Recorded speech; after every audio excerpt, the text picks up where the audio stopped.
So, last day we are speaking about the 11th, second chapter, 11th verse. Just read it. Second chapter, 11th verse. In fact, there was never... Arjuna, you grieve over those who should not be grieved for, and yet speak like the learned wise men who do not sorrow over the dead or the living. Yes. You mark it? Understand? Yeah. So, we have finished this sloka. The next verse is Nattivahang jatunasang nattang nemi janadhipa nachaiva na bhavishyama sarve vayam atah param. What is the translation?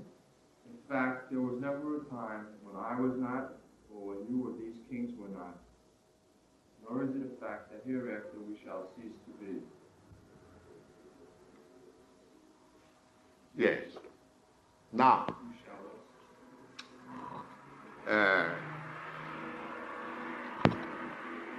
Krishna is trying to convince Arjuna that death does not take place. He says clearly that myself, I am the Supreme God, Krishna. Yourself, you, and all the other kings and the soldiers, those who have assembled in this great battlefield, it is not that in the past we were not existing. And in the present, we are now face to face, we are seeing that we are existing. And in the future, we shall also exist in the same way. In the same way means individually. Just like I am an individual person, you are an individual person, he is an individual person. So I, you, he, or they. First person, second person, and the third person. So that individuality continues. Individuality of every living being is a fact. Therefore, in the actual field also, we see that we have got difference of opinion. What I think, you may not agree with me, because you have got your individuality. Similarly, your thinking may not be agreed by another gentleman. So everyone has got his individuality. That is a fact. Not that just like there is a class of philosophers who says that the soul is a homogeneous one entity, and after the destruction, after the annihilation of this body, the soul as a substance will mix up.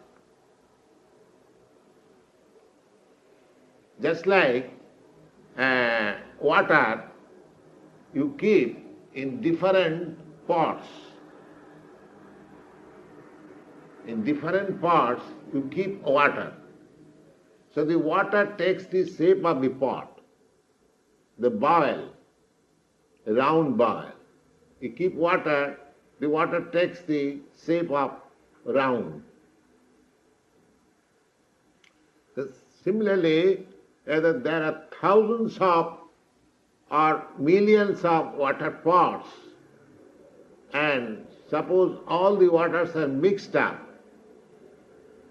then and there is no distinction, just like they were in the pots. So their theory is that when a soul is liberated, then it mixes up with the super soul. Just like a drop of water taken from the sea water and again put it into the sea, it mixes up. It loses its identity. So that is one theory. But here Lord Krishna says that myself, yourself, and all others who have come here. There were about 60 millions of people assembled in that fight. It was not a small fight. In India, there was, of course, that was also great world war. Just like we had experience, I think the First World War, none of you have seen, because you are all young men, and we were child when the First World War was declared. We were all boys, school children. My age was at that time 14 years old.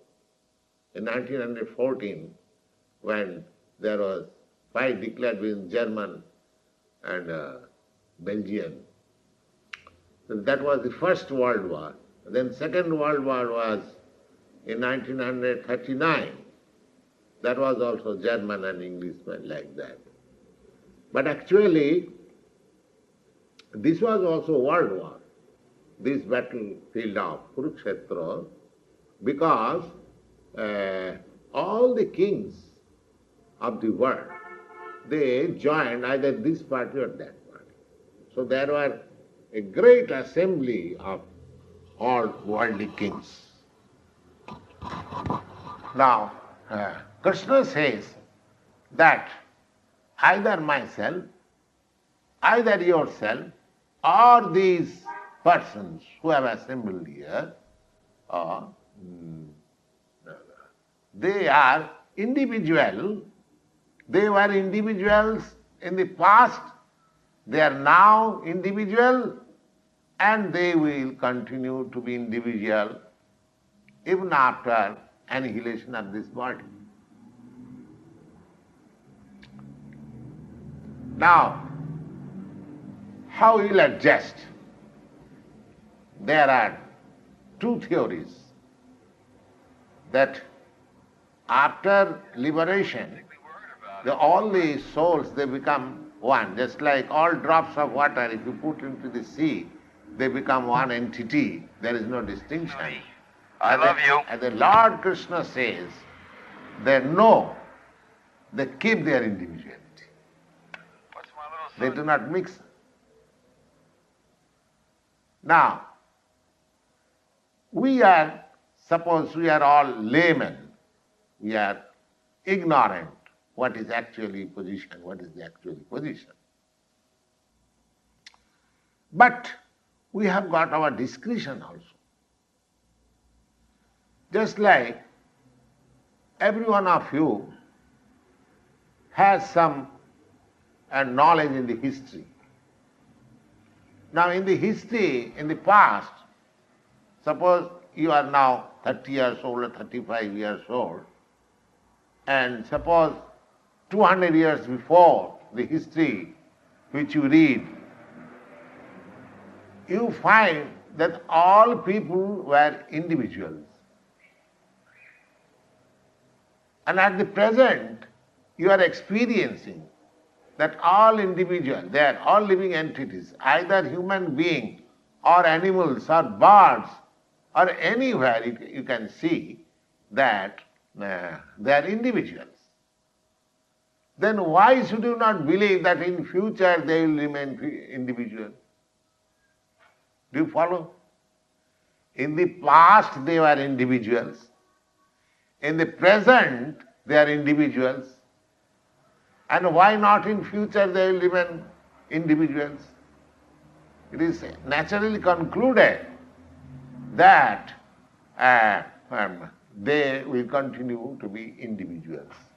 Even we do not have any sufficient knowledge in either of these two theories, mixing up or keeping individuals, but by our own small reasoning, we can understand that in the future history we have information that there were individual persons. At the present moment also we are seeing that there are individual persons. So why not in the future? How it is that in the future they will mix up, become one homogeneous thing? It is quite reasonable. And this conclusion is like this. Just like in 200 years before, in the month of March, the climatic position was like this. And in 1966, we find in March, the climatic position is exactly the same. And in future, naturally I conclude that in future, in March, the same climatic condition will be there.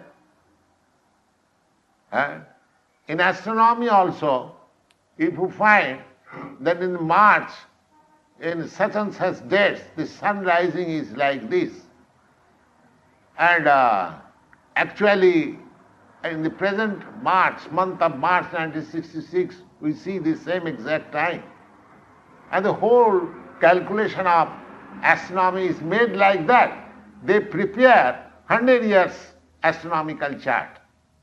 100 years. How they do prepare? By this calculation. And in the past it was like this, at the present it is like this, so naturally in future it will be like this. Just like you are speaking of the imminent springtime, the nature, how it will be decorated, how springtime, it will be nice, because you had past experience, so you are foretelling. It is not foretelling. From past experience you are telling that this will take place.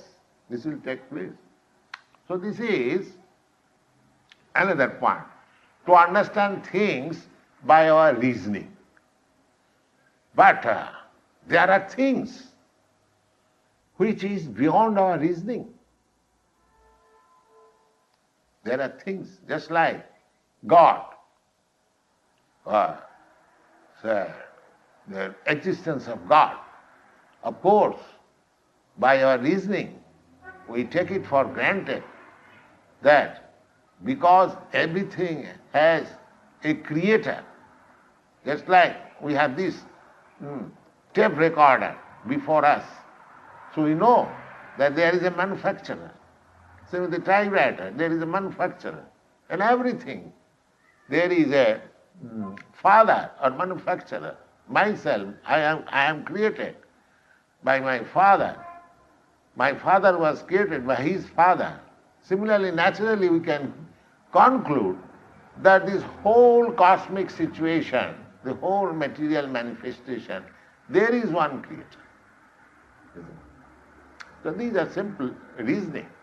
It is not very hard to understand. But at the same time, there are things which are beyond our experience, beyond our reasoning, beyond our, conception. Those things are called achintya. Achintya means inconceivable. Inconceivable. Now, how to understand which is beyond our conception? The scriptures says like this. Achunta khalu bhava natas tarkena jujayat. Anything which is beyond our conception, beyond our reasoning power, beyond our approach of the material senses, such things we should not try to have conceptions simply by arguments.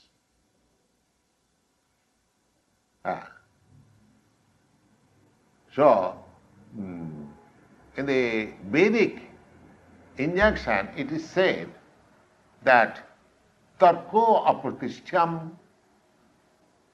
by what should be our real understanding, that we cannot establish simply by arguments.